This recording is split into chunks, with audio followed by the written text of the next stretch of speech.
Senhor Jesus, mas eu serei breve no meu tempo, mas também serei fiel ao texto em nome de Jesus. O contexto dessa escritura fala sobre o que Pedro, na verdade, estava passando.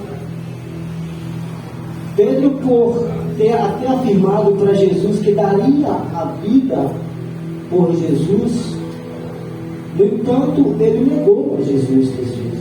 É verdade que ele negou. Então Jesus ele é julgado, condenado, morto, e ao terceiro dia ele é ressuscitado. E entre esse intervalo, muitos dos discípulos já não estavam mais achando que o mestre ia voltar. Já não estavam mais achando que Jesus não ia ressuscitar. Mas a palavra do Senhor é viva e eficaz para as nossas vidas. E ele, como naquela época disse em alguns dos seus sermões, que ao terceiro dia ele ressuscitaria. Mas Pedro, por ter negado a ele, a palavra disse que Pedro estava muito entristecido, amargurado de tristeza. Então Pedro faz uma coisa que quase todo mundo faz: é desistir. Então Pedro, a primeira coisa que Pedro faz é querer desistir, é olhar para trás. E a Bíblia diz que Pedro chega ao mar, e a única coisa que resta fazer para ele naquele momento era fazer o que ele mais sabia fazer, naquilo que ele era bom de fazer. O que? Pescar. Então Jesus levantou aquele homem 3 anos e quase 3 anos e meio, e dentro de 3 dias ele esquece tudo aquilo que ele aprendeu com o mestre e volta para o mar. Interessante que o versículo 3 ele é específico em dizer que Pedro foi pescar. E nos dias de hoje, você que é chamado por Deus, tem momentos que dá vontade de pescar, tem momentos que dá vontade de retroceder, mas nós temos que olhar que nós, quando é chamado por Deus, nós viramos referência do Evangelho. Então qualquer atitude que eu e você tome diante das nossas vidas, pensando em nós mesmos, vão refletir em pessoas que vê você como homem, pessoas que vê você como mulher de Deus. E foi o que aconteceu no versículo 3. Quando Pedro diz que vou pescar, ou seja, ele estava abandonando o ministério dele, ele estava deixando de lado aquilo que Deus tinha levantado ele para fazer sobre a terra. Ele não só vai pescar, mas influencia os discípulos também aí com ele. Ou seja, não só foi só Pedro que deixou o ministério para trás, mas tem uma boa parte dos discípulos que estavam com ele. E nós temos que observar para as nossas vidas no dia de hoje o que falamos e o que fazemos, porque nós somos referência diante do Evangelho. Cuidado com o que você fala, cuidado com o que você anda, cuidado com o que você vê, cuidado com o que você faz, porque tem pessoas que esperam na sua aparência, tem pessoas que esperam no que você faz. Por quê? Porque você é referência do Evangelho de Deus.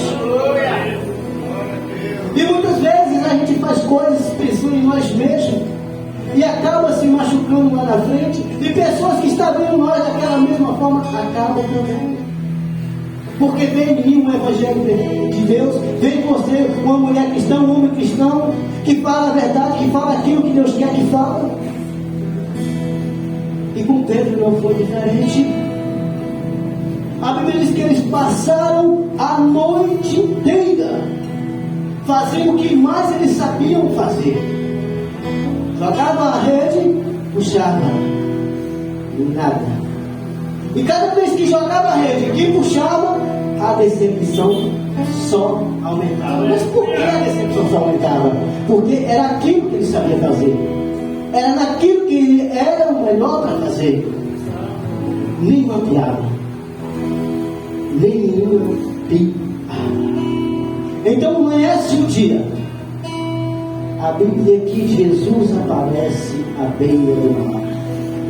E eu quero te dizer uma coisa: onde Jesus chega, algo tem que mudar.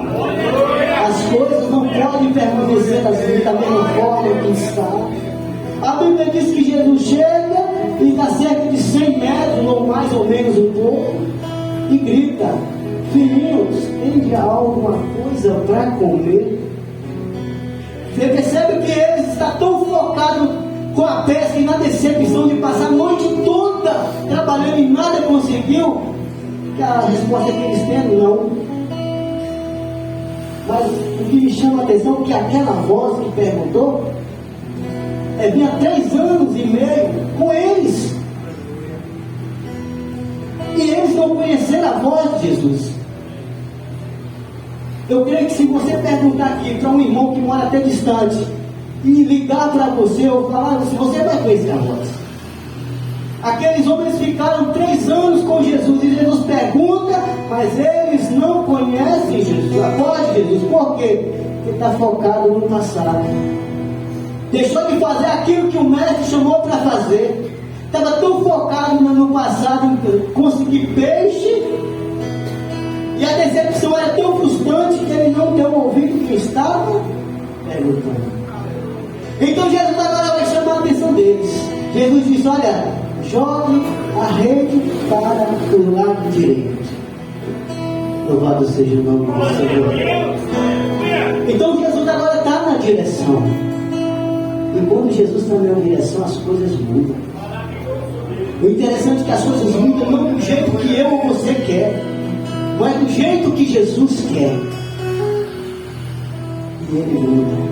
A Bíblia diz que quando eles jogam a rede e começa a puxar, ele dá glória.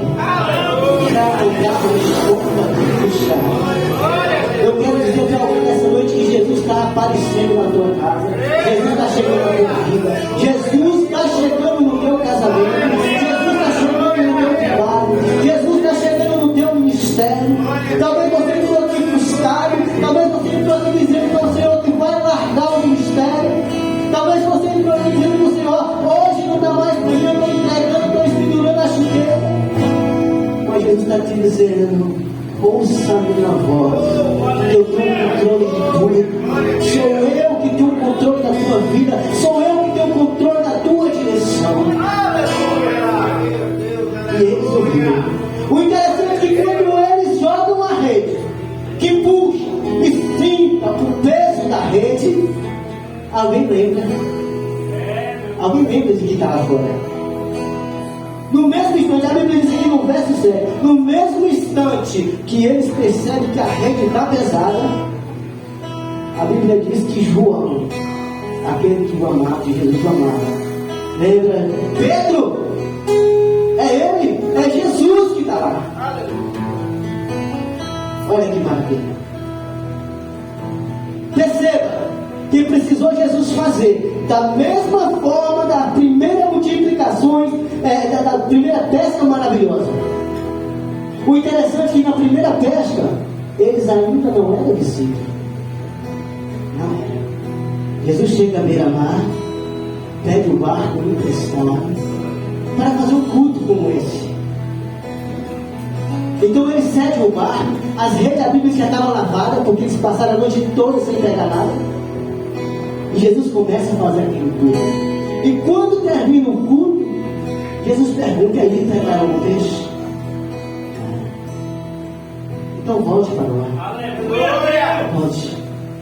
E eles perceberam naquele momento que eles estavam na direção do Senhor e disseram: olha, conforme a tua palavra, não o meu querer, a tua palavra, eu vou jogar a rede. E eles jogaram. E a Bíblia diz que foi tanto peixe que quase afunda aquele barco. Então agora na segunda vez, já com o discípulo formado, João lembra: é o primeiro amor que está nos chamando. É o primeiro amor que está nos direcionando. É a voz dele, a voz do Todo-Poderoso, a voz daquele que me guia. A Bíblia diz que quando Pedro, o homem que João fala, ele está nu de espírito, ele veste a túnica e nem espera o barco chegar na areia, já pula na água. vai encontrar com o Senhor para se redimir, para dizer assim: Senhor, falhei contigo, mas eu estou hoje aqui para redimir. Então ele chega à praia, e o interessante é que quando ele chega à praia, a Bíblia relata que está lá, olha, uma fogueira, um peixe assado e um pão. Aí eu fiquei imaginando, espera aí, Pedro estava a noite toda atrás de quê? Peixe. E aí ele corre para Jesus e encontra o quê? Assado. O que eu quero dizer com isso? Não adianta você correr atrás daquilo que Jesus não está na direção, porque não vai chegar no tempo certo nem a hora certa. Mas quando você e eu está na direção do Senhor, Ele provê do alimento ao vestimento, a tudo. Precisou Jesus fazer o segundo milagre para eles entenderem que o propósito deles era servir Jesus. E tem pessoas aqui que vai ter que passar pelo deserto, vai ter que passar pelo estreito, para entender que a direção é de Jesus, o caminho é por Jesus, a salvação é por Jesus, o propósito é por Jesus. Então Jesus sabe que eles estavam necessitando de encontrar com Ele. Então Jesus faz aquele milagre.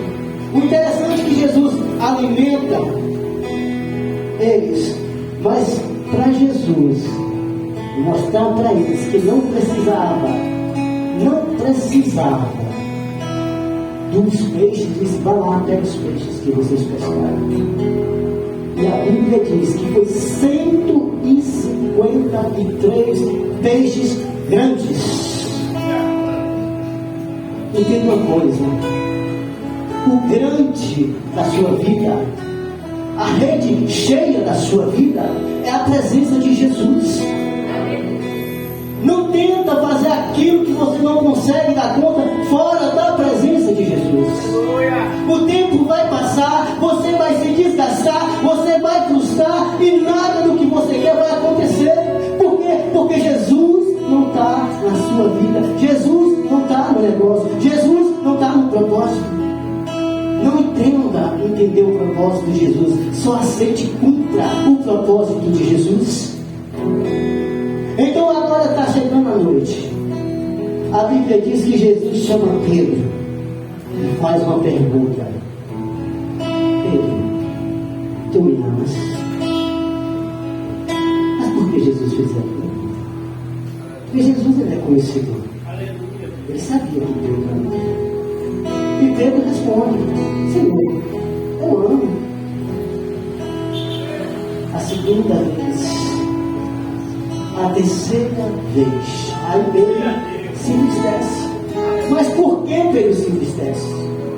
Ele lembra como ele negou publicamente Jesus 3 vezes. E agora Jesus quer que ele confesse o amor dele publicamente também. Aí Jesus vai dizer: apacenta minhas ovelhas. E nessa noite eu faço uma pergunta retórica, já estou terminando o meu tempo, para cada um de vocês. Vocês amam Jesus? Amam Jesus mesmo? Porque muitas vezes a gente fala com a boca: amo Jesus, mas o coração está cheio de mentira. Amo Jesus, mas o orgulho está grande. Amo Jesus, mas eu não libero perdão. Amo Jesus, mas eu não aceito o ministério. Amo Jesus, mas hoje eu não vou para o culto, porque eu tenho um irmão lá que vai e eu não vou com ele. Ama mesmo? Pedro, ele precisava passar por isso. Porque o que tinha para Pedro era muito maior do que Pedro imaginava, muito maior do que uma rede de pesca. A Bíblia diz que Pedro, quando Jesus fala: Pedro, eu estou te separando como líder da igreja. E Pedro pensando que ia ser jogado na cara dele: ó Pedro, você me negou. Por que você me negou? Você que disse que morria por mim, agora você me negou. Mas Jesus não faz isso. Jesus, ele capacita, ele derrama a sua misericórdia, ele derrama o seu amor pela sua vida. Eu como falho, você como falho, pode até jogar na cara do irmão que o irmão falhou, que o irmão negou, que o irmão não te ajudou, mas Jesus é contrário. Ele pega, nos capacita, fala, olha, ainda que as pessoas não te valorizem, ainda que as pessoas não te prestigiem, ainda que você não tenha moral diante da sociedade, mas eu te capacito, eu te levanto, eu te coloco entre os príncipes e faço de você um líder da igreja primitiva. E nessa noite eu convido a você se colocar de pé e estarem orando por ti. Eu já convido muito de louvor estar aqui presente.